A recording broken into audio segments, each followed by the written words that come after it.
I'm Joel Hargis with the Florida Aviation Network. We are ready for part 2 of the history of Central Florida aviation. And we had just left off. I'm here with my good friend Pat Phillips, and we had just left off at 1958 with the naming of McCoy Field, which is now Orlando International Airport. That was a great first half, Pat. So now we have a lot of airports around Central Florida. And so share with us, I'm sure some have come and gone. I bet you were going to rattle off some I've never heard of. And so why don't you share those with us?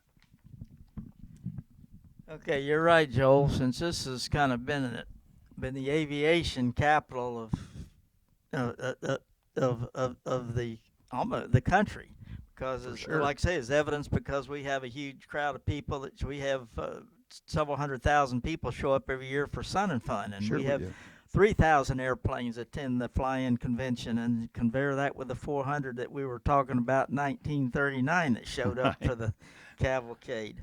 But makes me think one of the airports that brings to mind when I'm even going back to the cavalcade is called Cannon Mills Airport. Cannon Mills Airport was named Cannon Mills because you probably heard of Cannon towels. And Cannon was a mill that made sheets, towels, cloth, that kind of thing from North Carolina. Well, their family came down here in 1935 and built an airport, an airstrip, which was just right, probably just a couple of miles, 2 or 3 miles east of Orlando Municipal Airport. Then it was now in what's known as Azalea Park. I don't know if you know where Azalea Park is. That's a community you go by if you're going south on 436, going to Orlando International Airport. Okay.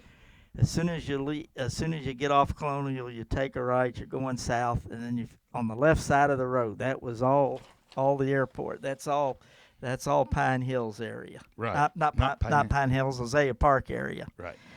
And that was a neat grass strip. And it almost seemed like after World War II, most of the people they returned from the military service came to the airport to learn to fly. My dad was flight instructing at the airport in 1946 when I was a little kid, so I was hanging around the airport as he was flight instructing and climbing on airplanes, looking at airplanes, getting in people's way, and that kind of thing. But it's certainly fond memory. And that airport closed in 1950. And then it was shortly after, about the same time it closed, they started building. So that was Cannon Mills Airport.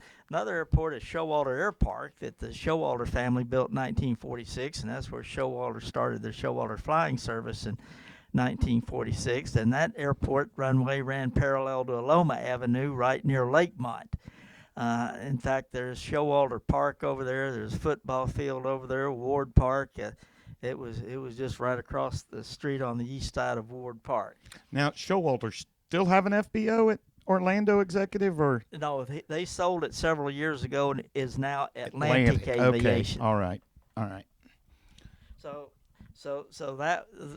So anyway, that was kind of the brief story of Showalter Air Park. Showalter Air Park was the finest. It was known as the finest private grass field in the country. Really? It was. It was beautiful, and it was just laid out beautifully, and it had a lot of airplanes. Well, when the Showalter moved to Orlando Executive Airport in about 51, 52, when the new terminal was built, I'm talking about the terminal that used to be there, main terminal, and took over the old terminal area, which is now where Flight Training Professionals is located.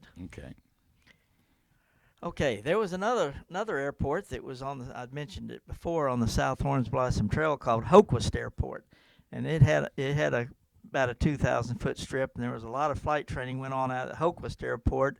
And Hoquist Airport started in the early 30s, and wow. and it continued all the way up till about 1968. Never heard of that one. And well, it's covered up with apartment houses now. But Ah. it was really a neat airport. Now, going out of town a little further, there's Bob White Airport up in Zellwood. We know where We Zellwood. know Yeah, we know that yeah, one, don't we, Pat? yeah, we do. And I've flown with Pat out of there, you sure and the have. steerman, and yeah, we've had some fun up at Bob White. And yeah, you drive by there on your way home. Yeah, that's one of my routes. You bet it is. But anyway, Bob White Airport was built in 1946 by Carroll Potter as a crop duster strip, and Carroll Potter is Jan Potter's dad. You know So Jan. I know Jan Potter for sure.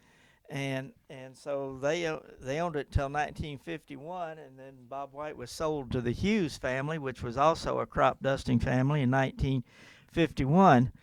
And then the Urey brothers later bought it in about 1960. Yeah, I guess that's probably about 1960.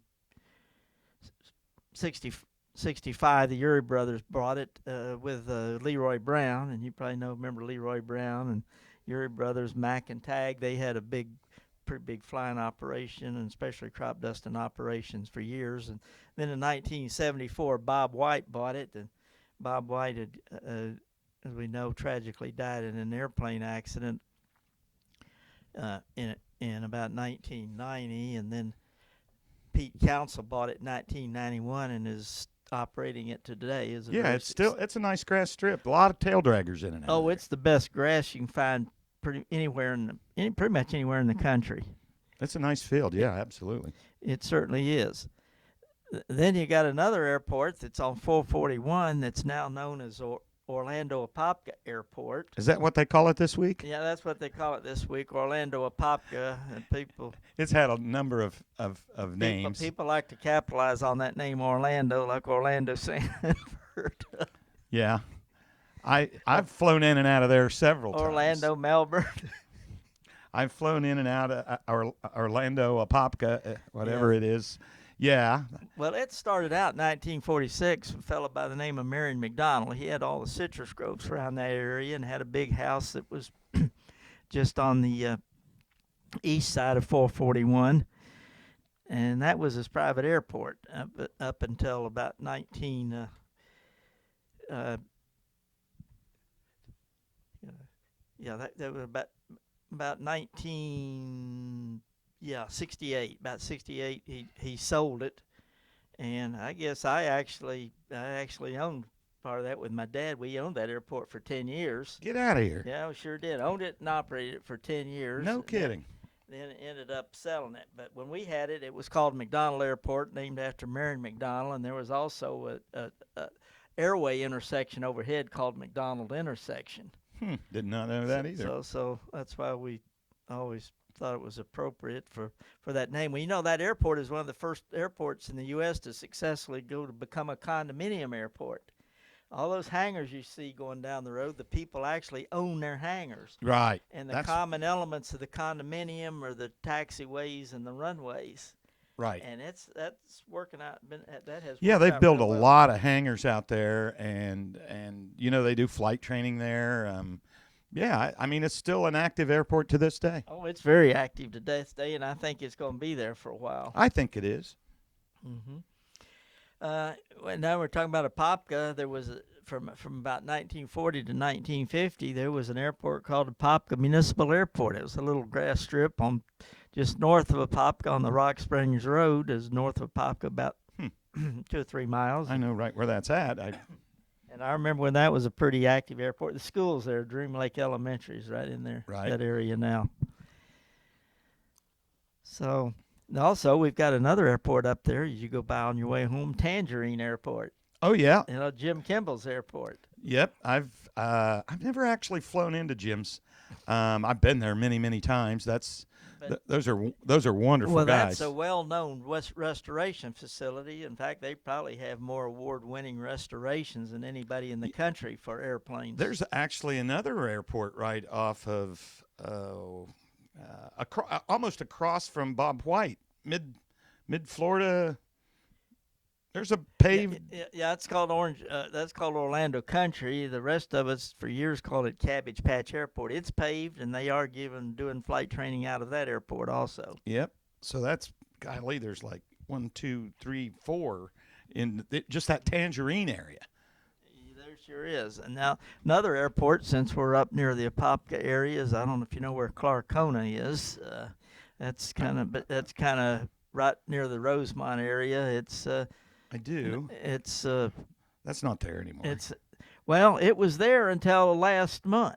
No kidding. No kidding. I never knew there was one there. Back when it was built in the 30s, it was called Wallace Airport, and it was a very active airport because fellow Wallace, he had a Fairchild dealership there. They had the Piper. It was the Piper State dealer headquarters for the Piper dealer for years. Wow, I did not know that.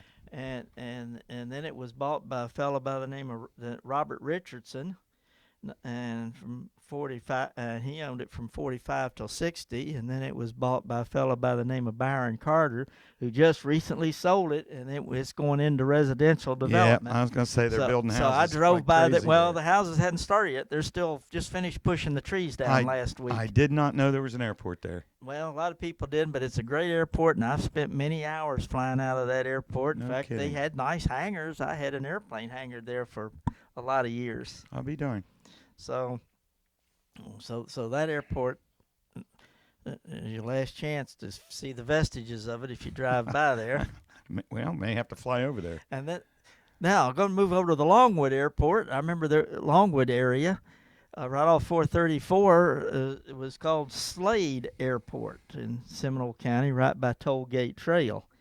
So when I was taking flying lessons, I went out there and took a couple of flying lessons in a Champion out there at Slade Airport. No kidding. Which obviously it's gone. And then, of course, you got Sanford Airport. Well, Sanford was a naval air station then.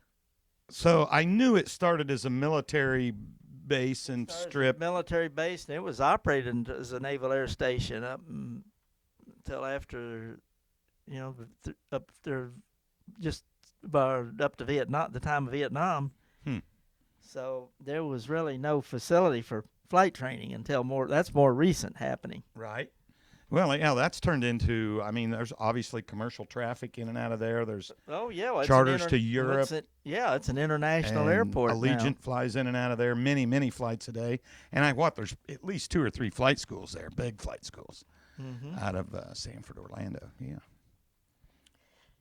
So getting back to Orlando, there was also a little airport called Griffith Kanoth Airport, and that was on Edgewater Drive, right there, Lake Fairview, and that one I think disappeared in about 1939. Orlando Executive Airport. I think Orlando Executive Airport filled the void and filled the need. It's the same as Buckfield I was talked about earlier, closed down in 28 as soon as Orlando Executive opened. Now, here's one that was one of my favorites on Lee Road. You know where Lee Road is? Of course. You know where Lee Road intersects 1792? Sure. Okay, if you look back there, there's Turner Drive. That was where the Aviation Country Club. It was called the Orlando Aviation Country Club. And when I was a little kid hanging around back there, I'm going back 1946, 1947, they had a PBY seaplane parked out there. And in the country club, it's right on a cove on Lake Fairview. That's the same lake that the Hillstone is on, the restaurant. Right. But it's a big lake, and so it was good for perfect for the PBY. They used to have a lot of seaplanes out there in the cove. Plus, it had a grass landing strip, and it had it was built like a country club. Had a bar out there and had the place for a golf course. No kidding. So people come out there and play and relax. Wow, play with their airplanes. That's awesome. So when did that go away? That went away in about 1951, 52. Wow. It may have gone till 1953. When I'm thinking about it, make a comment. I'm going to go back to Pine Castle Air Force Base. Go for it. Since we were talking about Pine Castle Air Force Base. You go for it, Pat. Did you know Pine Castle Air Force Base, you've heard of the Bell X-1? Bell X-1 helicopter? No, Bell X-1 that went through the sound barrier. Chuck Yeager Oh, first went supersonic in oh. 1947, and that's Yeah. the Bell X-1. Okay. The yes. orange airplane that's hanging up right in the way it used to be hanging up in the middle of the Aerospace Museum in D.C. Right. The first flight of the Bell X-1 was at Pine Castle Air Force Base. And its first 7 flights, test flights, were all Pine Castle Air Force Base. And for those of you that haven't seen episode 1, that is Orlando International Air Force or International Airport, MCO, McCoy Field, Pine Castle Air That's Force correct. Base. Slick Goodwin was the pilot that flew it. Slick Goodwin? Goodman. Slick Goodman. Goodman. He was the one that was. The issue came wanted a lot of extra money to try to go supersonic, and that's when Chuck Yeager stepped up and said, you know, he'd fly it, no problem, wouldn't cost him on his military pay. Right. And so that's when it got shipped to Muroc, now Edwards Air Force Base, for the first supersonic flight, and Chuck Yeager flew it. But I think it's very significant, and should be said, it is significant to Central Florida that its original test flights were all right here at Orlando International Airport. Wow. Did not know that. Because they had the nice long runways. Right, And it was right. way out with nothing else out there. Right. Wow. Okay, I didn't know mean to that. divert us on that. I meant to talk about that when we were talking about Orlando International. Well, I'm glad you brought it back because that's cool stuff. Okay.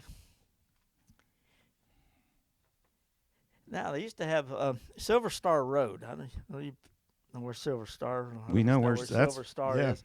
When you're going west on Silver Star Road out of Orlando, before you get to Ocoee, it takes a sharp left turn. Right where it takes a sharp left turn, then a sharp right turn.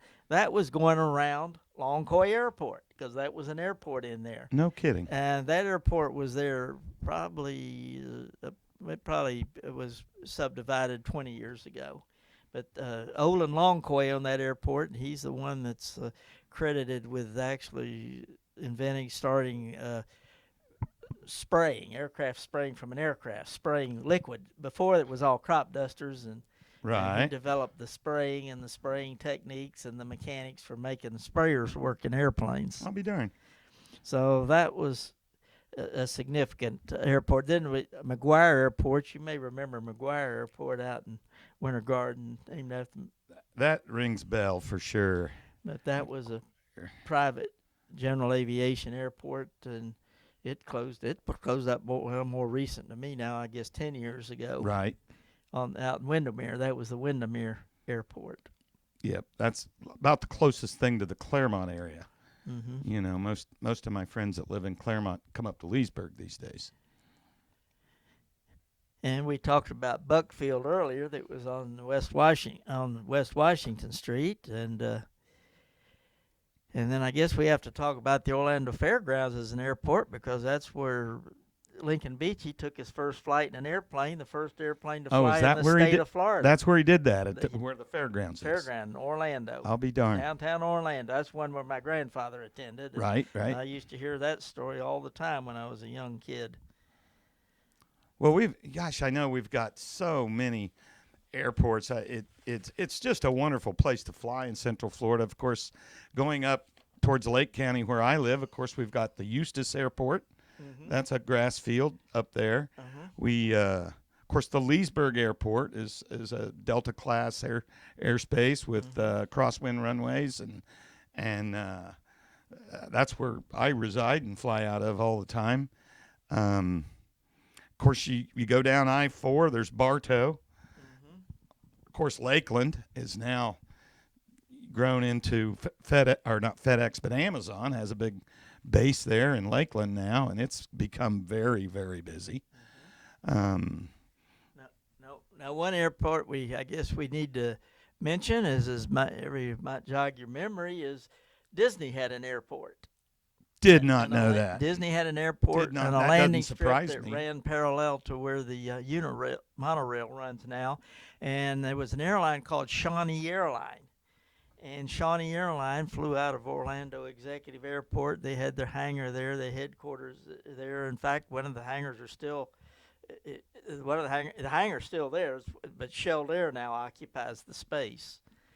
And Shawnee Airline, they were flying Beech 99s, and they flew all over the state in the southeast and taking people directly into Disney. And Disney, they Wow. finally, when Shawnee closed up, the airport closed up, and that I guess it was in operation there at least the first 10 or 15 years of Disney's life. No kidding. Yeah, and gosh, there's so many other. I mean, the largest fly-in community in the world is in Central Florida. That's Spruce Creek, and that's just northeast of Orlando, between Yes, it Orlando and is. Daytona Beach. And of course, Titusville's got a nice airport over there. One of my favorite trips, Pat, is now that the shuttle is not flying, that restricted area over the shuttle landing runway is cold most of the time, and you can actually fly and do a low pass over the shuttle runway Yes. and see all the launch pads. And I take particularly out of town family and friends over there. No, Central Florida is, like I say, one of the aviation capitals of the world, particularly for general aviation, learning how to fly. This history, I'm so glad that you've taken some time to sit down and go through it with us, because Well, I appreciate you giving me the opportunity to share this with people because you don't get to share it very often, and it's insignificant to so many people, but we try to give it some significance so they can appreciate it, such as the Bell X-1 making its test flights at here, yeah, Orlando International Airport. didn't know that. I don't think I ever sit down and talk to you and not learn something, Pat. Just a wealth of knowledge, this guy. And it's a great place to be a pilot. It's a great place to learn how to fly. Central Florida, we're blessed, right? Yes, we are. That Absolutely. We get to live and fly out of here. So again, thank you, Pat. I'm Joel Hargis with the Florida Aviation Network, the history of flying in Central Florida. Thanks for joining us.